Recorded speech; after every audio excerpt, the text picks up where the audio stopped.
Bonjour à tous et bienvenue dans le second chapitre de Git les secrets. Dans le premier chapitre, nous avons créé puis observé le contenu d'un repository vide. Nous allons maintenant lui ajouter un premier fichier et voir comment Git l'intègre en tant que blob. Dans les chapitres suivants, nous nous pencherons principalement sur la façon dont Git enregistre les commits. Pour accéder directement à la playlist et parcourir les chapitres, je vous mets le lien tout en haut. Mais avant de se lancer, un petit rappel sur les principaux états d'un fichier dans Git. L'état modifié porte sur les fichiers que j'ai modifiés, mais que je n'ai pas encore tagués comme faisant partie du prochain commit. Ces fichiers sont, s'ils sont nouveaux, présents uniquement dans mon espace de travail. S'ils ont déjà été committés, leur contenu original se trouve en local dans la base de données de Git au niveau du répertoire Objects. L'état indexé ou staged correspond aux fichiers que j'ai modifiés et que j'ai tagués comme allant faire partie du prochain commit. Ils font partie de l'index qu'on appelle aussi la staging area.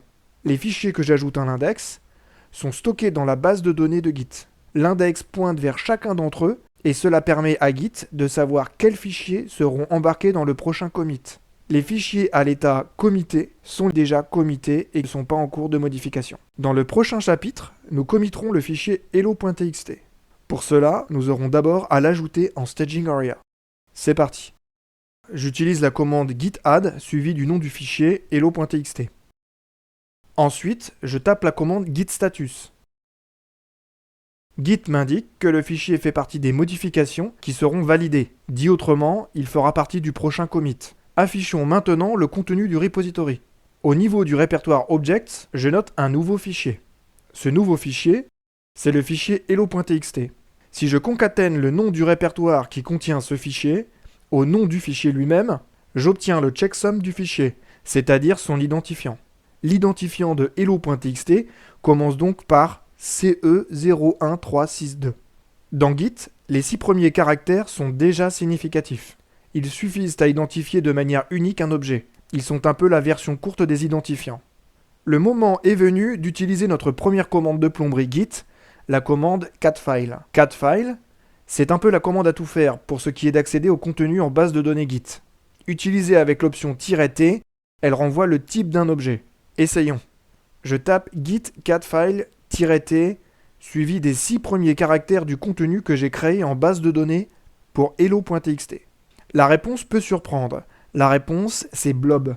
Si j'utilise git catfile avec l'option "-p cette fois, Git m'affiche le contenu extrêmement complexe du fichier. Revenons donc sur le blob. Le blob est un des types d'objets que gère Git, parmi lesquels on trouve aussi le tree et le commit.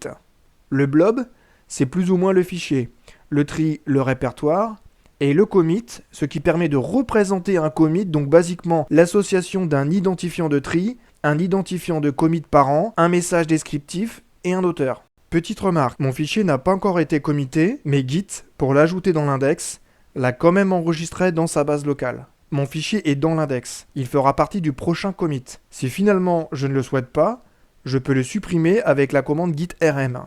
Sans option, Git refuse la suppression, car le fichier est référencé dans l'index. Il faut que je force l'opération avec l'option "-f".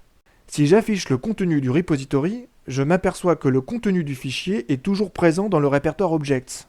Mais Git possède un mécanisme type garbage collector qui permet à la fois de supprimer les contenus qui ne sont plus référencés et en même temps de les regrouper de façon intelligente pour optimiser les traitements dans Git.